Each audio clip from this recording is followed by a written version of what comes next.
second graders, it's Mrs. Robinson back again. Now, I have been pushing a lot of tools out to you this week. I've basically been putting a lot of tools in your tool belt this week to help you be better at tackling those long, complex words.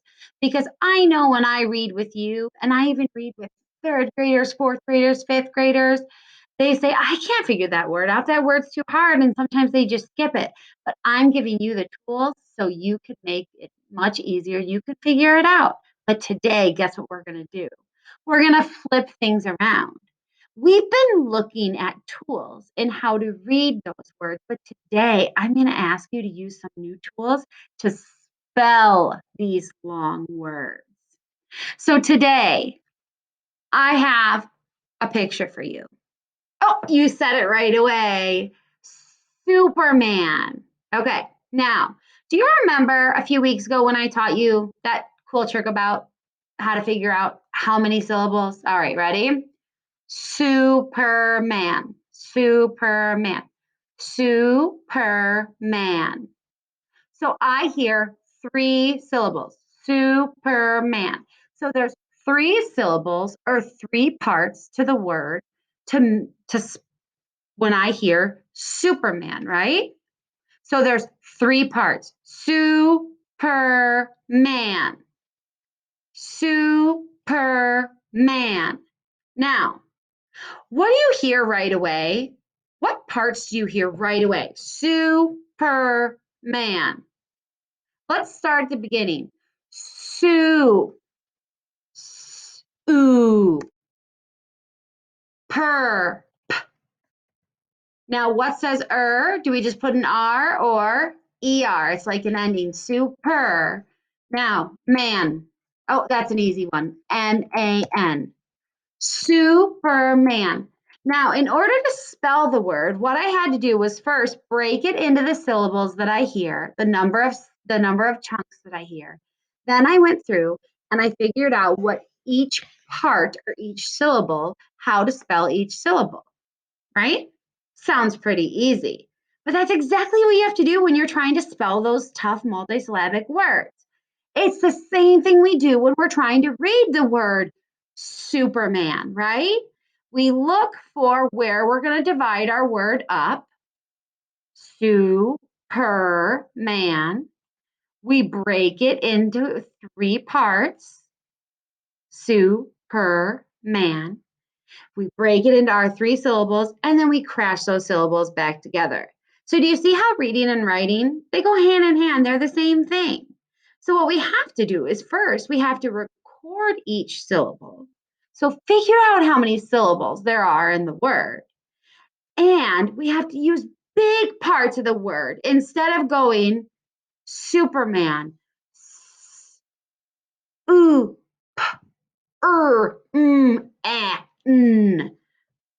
You're second graders, you're beyond that by now. You don't need to sound out words individually. You need to start looking at using bigger parts of words to spell them. Let's try with another word. Are you ready? I think you're ready for this. All right. This is a chimpanzee. Say that word with me. Chimpanzee. All right, ready? Do my trick. Chimpanzee. Count it with me, guys. Say it. Chimpanzee. How many syllables were in that word? 3. There are 3 syllables in that word. Chimpanzee. All right. So now what do? I broke it into the word parts. I broke it into the number of syllables. And now I'm going to break down each individual part. Chim. What 2 letters say ch? They're a digraph. They're always together. CH. Im. I-M. Chim. Pan. Oh, I don't even need to sound that one out. P-A-N. Z. Now, I could do this, but I know that I hear the Z, E. I hear a long E sound. So I know something else has to be added to that E to make it a long vowel sound. So I'm going to do 2 E's. Chimpanzee. So when I go to spell the word, I first have to figure out how many syllables are in the word, and then I'm going to spell each syllable individually, and then I'm going to crash it together.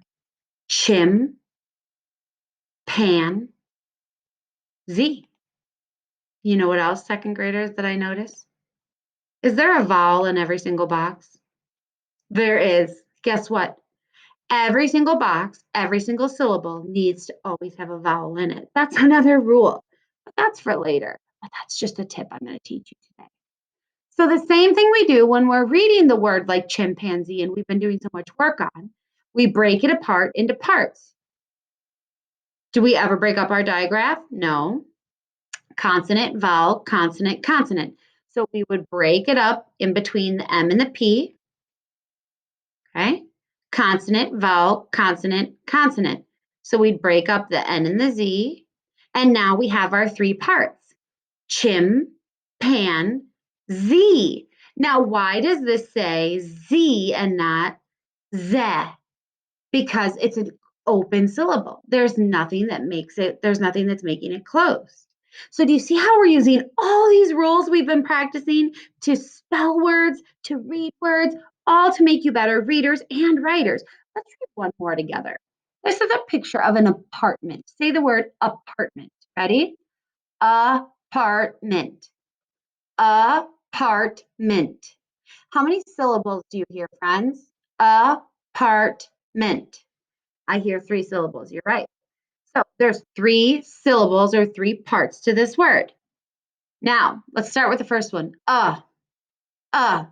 We know in the English language that is a part. Okay, I know art, part, mint.